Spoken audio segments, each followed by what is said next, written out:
Saudari-saudaraku terkasih dalam Tuhan Yesus Kristus, selamat pagi dan berkah dalam. Kita berjumpa kembali dalam renungan harian Selasa 12 Agustus 2025. Seperti biasa kita mendasarkan permenungan pada bacaan Ekaristi pagi ini. Bacaan yang pertama dari kitab Ulangan bab 31 ayat 1-8 berbicara soal apa yang disampaikan Musa kepada bangsa Israel, bahwa Musa tidak akan menyeberangi sungai Yordan masuk ke tanah terjanji, namun umat akan dipimpin oleh Yosua, dan Yahweh sendiri yang di depan mereka akan menghalau bangsa-bangsa dan menyerahkan tanah Kanaan kepada orang-orang Israel. Maka umat diminta untuk tetap mendengarkan, melaksanakan sabda dan perintah Yahweh di bawah bimbingan Yosua. Yosua juga diminta untuk yakin bahwa bangsa ini ke tanah terjanji. Kuatkanlah dan teguhkanlah hatimu Yosua, sebab engkau akan masuk bersama bangsa ini ke tanah terjanji. Dari bacaan Injil, dari Injil Matius, kita akan mendengarkan dua hal. Yang pertama adalah mereka yang ingin masuk ke dalam kerajaan surga harus menyambut seorang anak kecil dalam nama Yesus. Dan yang kedua, soal kasih Allah yang digambarkan dalam perumpamaan domba yang hilang.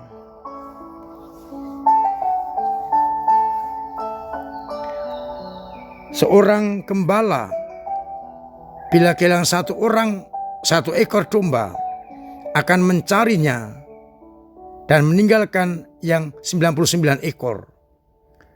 Dan bila menemukan, maka besarlah sukacita dalam surga, karena domba yang hilang telah ditemukan.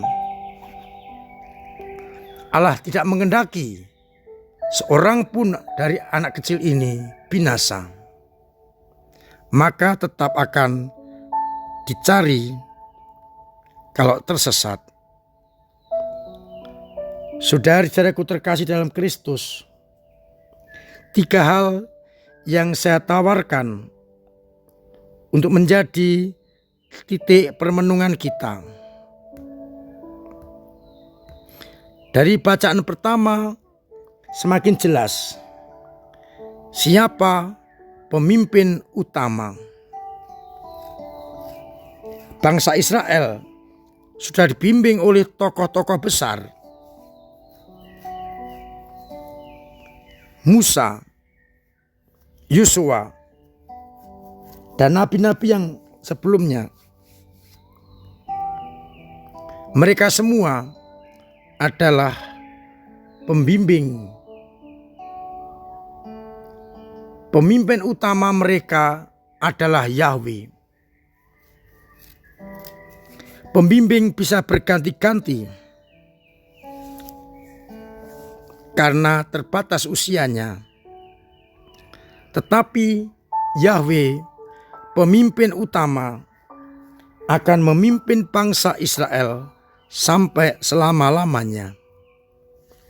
Maka kita diajak untuk benar-benar mengikuti sang pemimpin sejati. kita jangan sampai melupakan pemimpin utama kita adalah Allah yang menjelma dalam pribadi Yesus Kristus, Tuhan kita. Oleh karena itu, kita diajak selalu mengerti, mendengarkan, dan melaksanakan kehendak Sang Pemimpin sejati, yakni Yesus Kristus, Tuhan kita. Tentu kita mentaati para pemimpin sebagai wakil Kristus di tengah dunia ini. Namun jangan lupa, pemimpin utama kita, gembala utama kita adalah Yesus Kristus. Maka kita mencoba untuk selalu mentaati dan melaksanakan kehendak-Nya, agar kita kelak digembalakan, dipimpin menuju surga abadi. Yang kedua dari bacaan Injil bagian pertama, di mana Yesus berbicara soal yang terbesar dalam surga adalah mereka yang menerima seperti anak kecil dalam nama Yesus.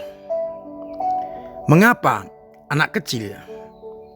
Harap diingat, bukan kekanak-kanakan, tetapi anak kecil yang mempunyai sifat polos, jujur, apa adanya.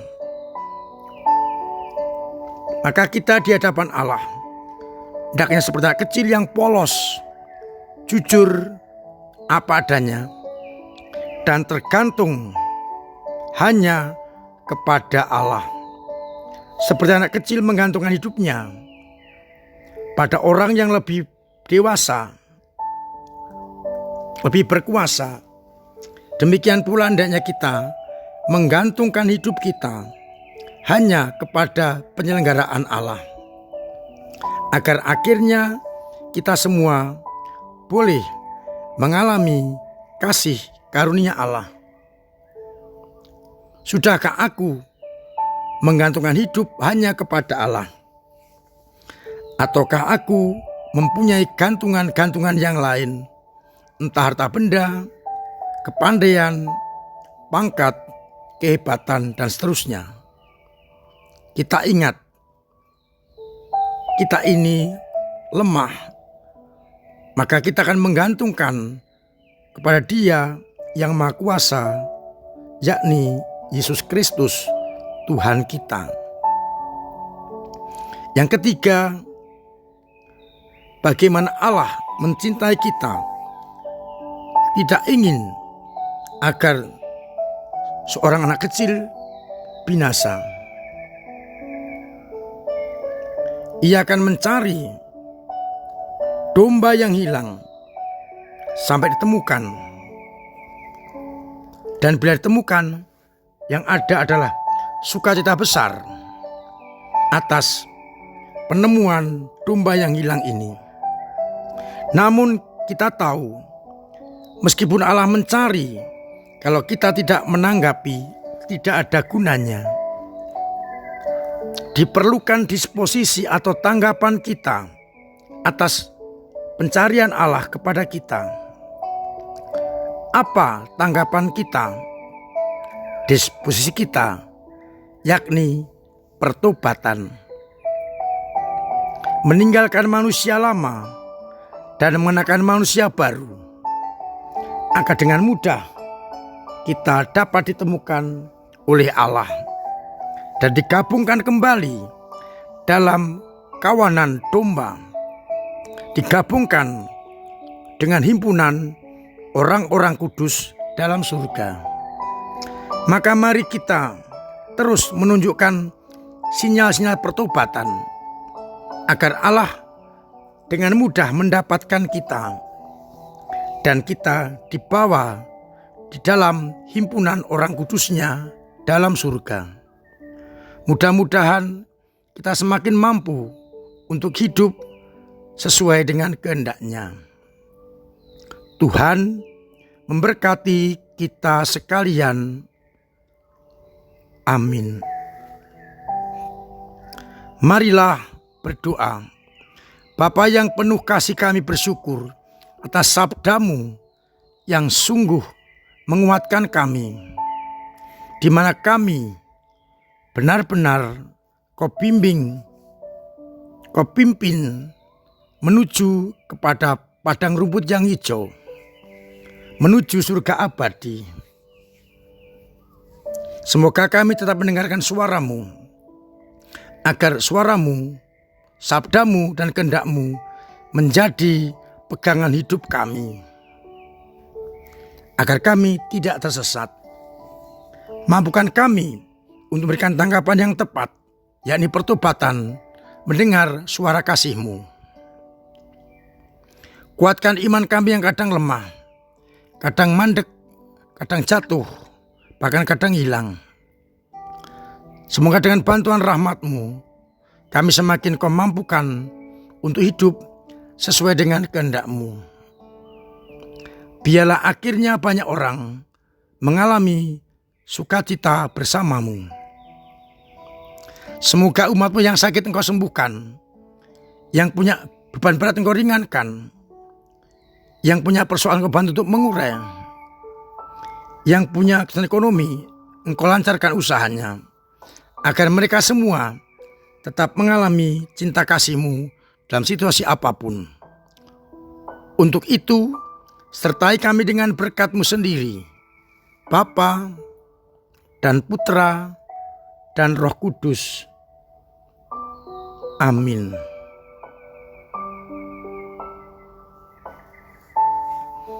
Saudara terkasih, tetap saya ingatkan agar tetap melaksanakan pola hidup yang sehat, agar kita sehat, keluarga sehat, dan semua orang juga sehat.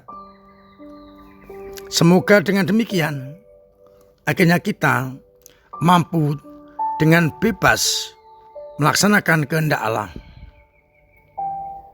Terima kasih kepada semua saja yang telah ambil bagian dalam karya gereja lewat doa-doa, pemberian diri, pemberian tenaga, pemberian waktu, pemberian karya, dan juga pemberian dana yang sungguh membantu menghadirkan kerajaan Allah di tengah dunia ini.